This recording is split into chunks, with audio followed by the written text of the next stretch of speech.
जी अस्सलाम वालेकुम नाजरीन। तो गुजरांवाला में बहुत ही बड़ी कामयाबी, ट्रांसपोर्ट बिल्कुल फ्री कर दी गई है। सियालकोटी फाटक से लेकर नंदीपुर तक आप जहां भी जोन सा आपका स्टॉप है, आप जहां पे उतरना चाहते हैं बिल्कुल फ्री में उतर सकते हैं और फ्री में आप सफर कर सकते हैं। आइए चलते हैं इसके ठेकेदार के पास, उससे पूछते हैं कि कितना इसका किराया है, वो किराया ले रहे हैं या नहीं ले रहे, या ट्रांसपोर्ट बिल्कुल फ्री है, इसकी टाइमिंग क्या है। ठेकेदार के पास चलते हैं और उससे तमाम बात करते हैं और पूरी तफसील आपको इस वीडियो में हम बताते हैं। जी अस्सलाम वालेकुम जी। जी वालेकुम सलाम जी। की नाम है जनाब? मम्मा जी को भट्टी जी। मोहम्मद यकूब भट्टी साहब, ਇਹ ਜਿਹੜੀ ट्रांसपोर्ट ਇਹ क्या बिल्कुल फ्री है? फ्री है जी, सब फ्री है जी।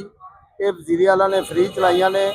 इन्हों ये सवारियों ये रोज आखीदा है कि कोई शिकायत होवे ते मैनूं उस वक्त तुसां आगाह करना है जी। ਉਸੇ ਵਕਤ ਤੁਹਾਨੂੰ ਆਗਾਹ ਕਰਨ। ਇੱਕ ਸਿਆਲਕੋਟ ਫਾਟਕ ਤੋਂ ਲੈ ਕੇ ਕਿੱਥੋਂ ਤੱਕ ਇਹ ਜਾ ਰਹੀ ये ਹੈ? जी नंदीपुर नहर तक जा रही है। ਨੰਦੀਪੁਰ ਨਹਿਰ ਤੱਕ ਜਿੱਥੇ ਵੀ ਤੁਹਾਡਾ ਸਟਾਪ ਤੁਸੀਂ ਉੱਥੇ ਉਤਰ ਸਕਦੇ सारे ਹੋ। जिथे सवारी आखे ड्राइवरां नूं पाबंद कीता है कि किसी सवारी की शिकायत नहीं होनी चाहिए। वो आखना है कि पैली ते लाना ते पैली ते लाना तुसां। ਠੀਕ ਹੋ ਗਿਆ। ਤੇ ਇਸ ਤੋਂ ਬਾਅਦ ਇਹਦੀ ਟਾਈमिंग ਕੀ ਹੈ, ਕਿੰਨੇ ਵਜੇ ਤੋਂ ਲੈ ਕੇ ਕਿੰਨੇ ਵਜੇ 7 ਤੱਕ? बजे तो लाके 7 बजे तक 7 ਵਜੇ ਤੋਂ ਲੈ ਕੇ ਸਵੇਰ 7 ਵਜੇ ਤੋਂ ਲੈ ਕੇ 7 ਵਜੇ ਤੱਕ। जी 7 बजे तक। ਤੇ ਜਦੋਂ ਉਤਰੋਂ ਨੰਦੀਪੁਰ ਤੋਂ ਵੀ ਜੇ ਕਿਸੇ ਨੇ ਆਉਣਾ ਹੋਏ ਤਾਂ ਵੀ ਬਿਲਕੁਲ ਫ੍ਰੀ ਹੈਗਾ ਜਾਂ ਇੱਥੋਂ ਲਾਣਾ ਹੈ ਬਸ? नहीं जी नहीं, हर पासों फ्री है जी।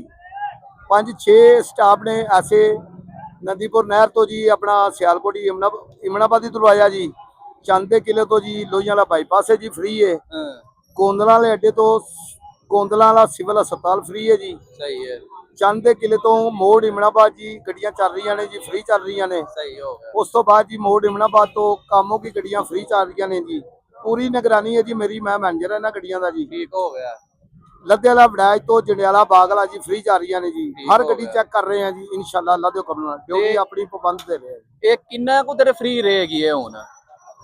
ਵੇਖੋ ਜੀ ਕੋਸ਼ਿਸ਼ ਤੇ ਇਹ ਵੇ ਕਿ ਆਵਾਮ ਨੂੰ ਪੂਰੀ ਵਜ਼ੀਰੇ ਆਲਾ ਜਿਹੜਾ ਹੈ ਲਾਈਫ ਟਾਈਮ ਫ੍ਰੀ ਰਹੇਗੀ ਕਿ ਸਿਰਫ ਮਹੀਨਾ ਦੋ ਸਿਰਫ ਵਹਾਵੇ ਲਈ ਇਹ ਕੰਮ? ਨਹੀਂ ਇਹ ਇਨਸ਼ਾਅੱਲਾ ਸਾਰੀ ਆਵਾਮ ਨੂੰ ਖੁਸ਼ਹਾਲ ਕਰਨਾ ਚਾਹੁੰਦੀ ਹੈ ਜੀ ਵਜ਼ੀਰੇ ਆਲਾ। ਆਵਾਮ ਨੂੰ ਖੁਸ਼ਹਾਲ ਕਰਦੇ ਨੇ ਪਏ। ਜੀ ਜੀ। ਤੇ ਇਹ ਜਿਹੜੇ ਰਕਸ਼ੇ ਵਾਲੇ ਨੇ ਇਹਨਾਂ ਦਾ ਤੇ ਫਿਰ 20 ਵੱਜ ਗਿਆ। ਨਹੀਂ ਜੀ ਰਕਸ਼ਿਆਂ ਵਾਲਿਆਂ ਦੇ ਨਸੀਬ ਆਪਣੇ ਨੇ, ਸਾਡੇ ਆਪਣੇ ਨੇ ਜੀ। ਉਹ ਫ੍ਰੀ ਸਵਾਰੀ ਨੇ ਤੇ ਤੁਹਾਡੇ ਕੋਲ ਹੀ ਆ ਕੇ ਬਹਿਣਾ ਹੈ ਨਾ।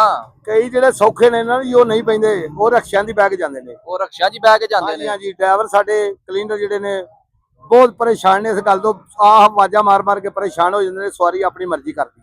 ਤੇ ਤੁਸੀਂ ਆਵਾਮ ਨੂੰ ਕੀ ਕਹਿਣਾ ਚਾਹੋਗੇ ਇਹਦੇ ਬਾਰੇ? ਇਹ ਜਿਹੜਾ ਨਵਾਂ ਇਹਨਾਂ ਰੋਜ਼ਗਾਰ ਦਾ ਇਹ ਮਸਲਾ ਹੈ ਜਿਹੜਾ ਬਣਾਇਆ ਹੈ ਨਾ, ਕਿ ਚਲੋ 40-50-100 ਬਚੇਗਾ ਹੀ ਨਾ, ਇਹਦੇ ਬਾਰੇ ਤੁਸੀਂ ਆਵਾਮ ਨੂੰ ਕੀ ਕਹਿਣਾ ਚਾਹੋਗੇ ਕਿ ਆਉਣ ਆ ਕੇ ਤੇ ਫ੍ਰੀ ਜਿਹੜੀ ਹੈ ਸਰਵਿਸ ਹਾਸਲ ਕਰਨ?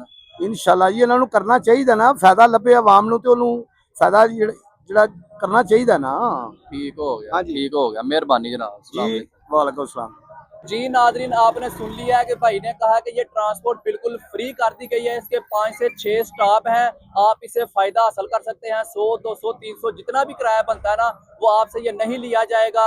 अभी तक ये सर्विस जो है ना नई नई शुरू हुई है, आवाम को नहीं पता है। और इस वीडियो को ज्यादा से ज्यादा शेयर करें ताकि तमाम लोग इससे फायदा उठा सके।